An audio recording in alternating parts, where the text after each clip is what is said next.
বন্ধুরা, এই যে এই কয় টুকরো হয়েছে বলো তো, এখানে কয় টুকরো মাছ আছে? গুনে বলবে কয় টুকরো মাছ আছে, ঠিক আছে? তো মাছ তো এখানে এই কয় টুকরো হয়েছে। এখানে কড়াই গরম বসিয়ে দিয়েছি। চাল এবার লবণ হলুদ মাখাচ্ছি।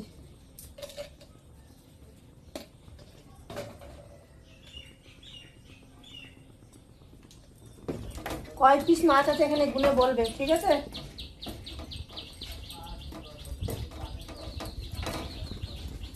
ইলিশ মাছটা আমার ভীষণ ভালো লাগে, যদিও এতে খুব কাটা, কিন্তু তবুও ভালো লাগে।